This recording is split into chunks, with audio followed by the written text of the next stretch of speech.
এই কাঠামো যেখানে যেখানে আমাকে আটকায়, যেখানে যেখানে শ্রমিককে কষ্ট দেয়, যেখানে যেখানে কৃষককে কষ্ট দেয়, সেই জায়গাতেই পরিবর্তন চাই। আমি তো জানি যে সংস্কারের প্রস্তাবনা করা আছে, তার মধ্যে হাম নাই, থাকবার তো কথা নয়। 3-4 বছর পর পর গেছে, হামের ব্যাপারে সবকটা সরকার, সে অন্তর্বর্তী সরকার বলে, তার আগে যে সরকার ছিল আওয়ামী লীগের, তারা একেবারে উদাসীন থেকেছে। আমি এখন খোঁজ নেবার পরে জানলাম যে গত সরকারের আমলে হামের কোনো টিকাই দেওয়া হয়নি। Am I right? আমি জানি না, আমি শুনেছি। হ্যাঁ, যদি তাই হয় তাহলে একটা সরকার এই যে হামের টিকা দিল না, এটা সে তার জনগণের বেসিক একটা রাইটের সাথে বিশ্বাসঘাতকতা করা। আচ্ছা, বিশ্বাসঘাতকতা শব্দ যদি দায়ী বলি, তার সাথে একটা বৈবাত্রিক আচরণ করা হলো না, সৎ ভাইয়ের মতো আচরণ করা হলো না। একই রকম আপনাদেরকে বলি, এই যে বললেন যুদ্ধ লেগে গেল, সেখানে ইরানের উপরে হামলা হলো, এই ইরানের উপরে হামলা কারা করলো? ইসরায়েল এবং আমেরিকা। ভালো কাজ করেছে? করে নাই। আপনি সরকার বলেছেন এটা অন্যায় করা হয়েছে, তাদের উপরে বলেছেন? বলেন নাই। বিরোধী দল জামাত, খুবই জ্ঞানীদের দল, সৎ মানুষের দল, আল্লাহর আইন কায়েম করতে চায়, আল্লাহর আইন যারা মানে তাদের উপরে বোমা মারা হচ্ছে উপর থেকে, খামেনির মতো মানুষকে বোমা মেরে হত্যা করা হলো। বলেছেন সেই কথা?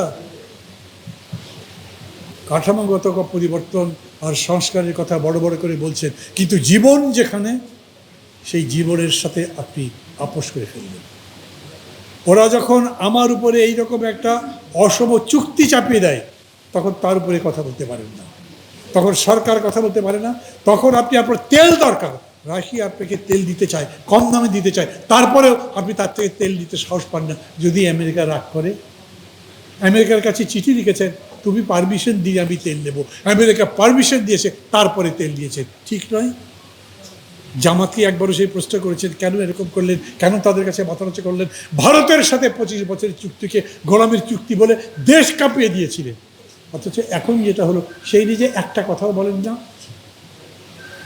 আমি আসলে কোনো সরকারি বিরোধিতা করার জন্য নয়, কোনো চুক্তি বিরোধিতা করার জন্য নয়, আমি বিশেষভাবে মার্কিন যুক্তরাষ্ট্রের বিরুদ্ধে আর ভারতের পক্ষে কিংবা বিপক্ষে এই রকম বিষয় নয়। নাগরিক ঐক্য সম্পূর্ণভাবেই, তা বললে পরে আবার মনে হয় যে প্রধানমন্ত্রীর কথা বলছি, না, সেরকম নয়। আসলেই আমরা দেশের স্বার্থকে সবার উপরে স্থান দিতে চাই, কিন্তু দেশের স্বার্থকে উপরে স্থান দিতে গিয়ে আমি অন্য দেশের স্বার্থকে নস্যাৎ করে দিতে চাই না। অতএব যখন পশ্চিমবঙ্গে ওরা যেতে আর তখন হঠাৎ করে বাহানা তৈরি করে আর ওদের লোককে এখানে পাঠিয়ে দিতে চায়, তখন সেটাই বিরোধিতা করি। আবার আমার দেশে যখন রোহিঙ্গারা ঢুকেছে, তখন প্রধানমন্ত্রী শেখ হাসিনা বলেছেন আমরা ওদেরকে ফেলে দেবো কীভাবে, ওদেরকে আমরা বাধা দিতে চাইনি। আজও একইভাবে বলি, আমরা ন্যায্যতার পক্ষে, এবং ন্যায্যতার পক্ষে আছি বলেই বলি।